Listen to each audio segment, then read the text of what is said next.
የአዲስ አበባ ከተማ ከንቲባ ወይዘሮ አዳነች አቤቤና የከተማ አስተዳደሩ ከፍተኛ አመራሮች በከተማዋ የሚገኙ አምራች ኢንዱስትሪዎች ያሉበትን ደረጃ ለመመልከትና ተገቢውን ድጋፍ ለማድረግ ያለመ ጉብኝትን ባካሄዱበት ወቅት የአዲስ አበባ ከተማ ምክትል ከንቲባና የኢንዱስትሪ ልማት ቢሮ ኃላፊ አቶ ጃንጥራር አባይ እንደተናገሩት በአዲስ አበባ ከተማ ከሚገኙ 3800 አምራች ኢንዱስትሪዎች ከ2000 በላይ የሚሆኑት ተኪ ምርቶችን በማምረት ላይ ይገኛሉ።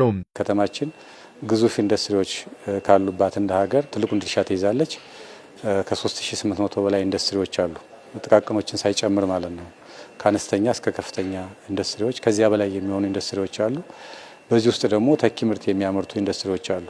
ወደ 2094 የሚሆኑት ከውጭ የሚመጣውን ምርት በመተካት ሀገር ውስጥ የሚያመርቱ ናቸው። እነዚህን ደግሞ በመጠቀም ደረጃ ደግሞ ህብረተሰቡ ለውጥ እየተሻሻለ መጥቷል። ግን ምንድነው ቻሌንጃቸው የሚለውን ለማወቅ አመራሩ ዝቅ ብሎ በሚያመርቱበት አካባቢ ተገኝቶ ችግራቸውን ለማየት እድል አግኝቷል። የሚጎላቸውን ነገር ከመንግስት የሚፈልጉትን ድጋፍ ለማወቅ እድል አግኝቷል።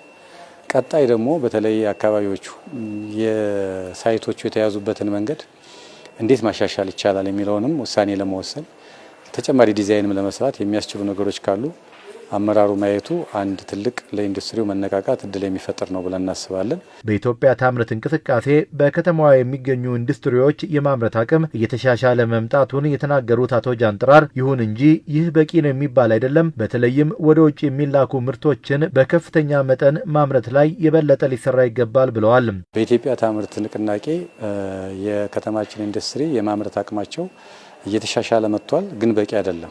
አሁንም በትልቅ ማምረት አለባቸው።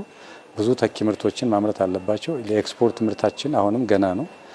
ኤክስፖርት የሚያደርጉ ኢንዱስትሪዎች አሉን በቁጥር፣ ግን ቁጥራቸው ማደግ አለበት፣ ምርታቸው ማደግ አለበት፣ የሚያስገኙም ዶላር ከፍ ማለት አለበት። ያን ለማድረግ ደግሞ የሚያነሷቸው ጥቃቅን ነገሮች አሉ፣ በአካባቢው አስተዳደር የሚፈቱ እንደዚሁም ደግሞ በፌዴራል ደረጃ ሊፈቱ የሚገባቸው። ከዛ ባሻገር ደግሞ ኢንዱስትሪዎቹ ራሳቸው ሊያዩዋቸው ሊፈቷቸው የሚገቡ ስራዎች አሉ። እነዚህን ጨምረን ማስተካከያ ለማድረግም ፕላስ ኢንዱስትሪዎቹን ደግሞ ለማነቃቃትም እድል የሚፈጥር ጉብኝት ነው ያደረግነው። በዚህ ጉብኝት በዚህ አይቆምም። ነገም ሌሎች ክፍለ ከተሞች ላይ እየተከናወኑ ያሉ የምርታማነት ስራዎችን ለማየት እድል ይሰጠናል። ኢንዱስትሪዎች ጥራት ያላቸውን ምርቶች እስካመረቱ ድረስ የሀገር ውስጥ ገበያው ሰፊ መሆኑን የተናገሩት አቶ ጃንጥራር አባይ አሁንም ቢሆን በርካታ ምርቶችን በሀገር ውስጥ ምርት መተካት እየተቻለ መሆኑን ገልጸዋል። ጥራት ያለው ምርት ማምረት፣ በቂ ምርት ማምረት፣ ተወዳዳሪ የሆነ ምርት ማምረት ነው የሚፈለገው። ከዚህ አንጻር ኢንዱስትሪዎቹ በእርግጠኝነት ጥራት ያለው ምርት እስካመረቱ ድረስ የኢትዮጵያ ሕዝብ ከሀገር ውስጥ ከመገዛ ውጭ ሀገር ምርት መግዛት አለብኝ ብሎ ያስባል ብለን አንገምትም። አንዱ ከጥራት ጋር ያለውን ጉዳይ ማሻሻል ነው። ሁለተኛ በቂ መጠን ያለው ምርት ማምረት ነው። ሶስተኛ በህብረተሰቡ ውስጥ ደግሞ በመንግስትም ይሁን በሌሎች ግዢዎች ውስጥ ፕሮሞት ያልተደረጉ ያልተዋወቁ የማይታወቁ ነገሮችን ማስተዋወቅ ነው። እነዚህ ኤግዚቢሽንና ባዛር የሚያስፈልጉትም ለዚህ ነው። ከዚያ ባሻገር ደግሞ በህግ ማዕቀፍ ውስጥ ሊታዩ የሚችሉ ፕሪቪሌጆች ካሉ ሊታዩ ይችላሉ። እነዚህም ሁሉ ደማምረን በቂ ምርትና ጥራት ያለው ምርት እንዲመረት ከተደረገ በእርግጠኝነት አሁን የእንጨትና ብረታ ብረት፣ የፖሎች፣ የጨርቃጨርቅ፣ የዩኒፎርም ስራዎች፣ የምግብና ከምግብ ውጤቶች፣ የኮንስትራክሽን ማቴሪያልስ በስፋት መተካት እየተቻለ ነው ያለው። ይሄ ደግሞ አንዱ የሀገር ውስጥ ገበያ ምቹ ሁኔታ አለን። ይህን መጠቀም የምንችልበትም እድል አለ።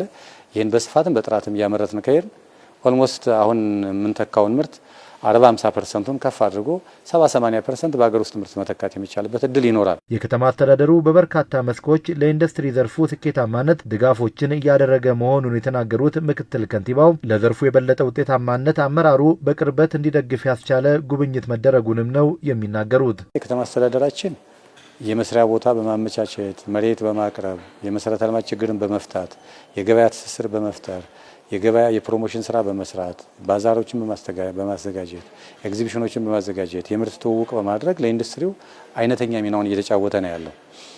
የቦታ ጥያቄው በስፋት ነው ያለው፣ ግን ደግሞ ቢያንስ ፕራዮሪቲ መሰጠት ያለባቸውን እየለዩ ያቀረቡ መፍትሄ ከመስጠት አንግል ባለፉት ዓመታት የጀመርነው ስራ አበረታች ነው። ይህን ለማስቀጠል የአመራሩን አቴንሽን ይፈልጋል። አመራሩ በዛ ልክ ምልከታው ሰፋ ማለት መቻል አለበት። ለዚህ ነው አንዱ ጉብኝቱ እየተደረገ ያለው። ኢንዱስትሪዎቹ በጣም ተሳስረው የማያመርቱበት ሁኔታ ካለ ሄዶ አገር ነው የሚጎዳው። የግለሰቦች ኢንዱስትሪዎች አይደሉም። እነዚህ ኢንዱስትሪዎች የሀገር ሀብት ናቸው። ሁሉም ኢንዱስትሪዎች የሀገር ሀብት ናቸው። ስለዚህ ቢዮንድ ከግለሰቦቹ ባለ ሀብትነት ባሻገር መመልከትን ይጠይቃል።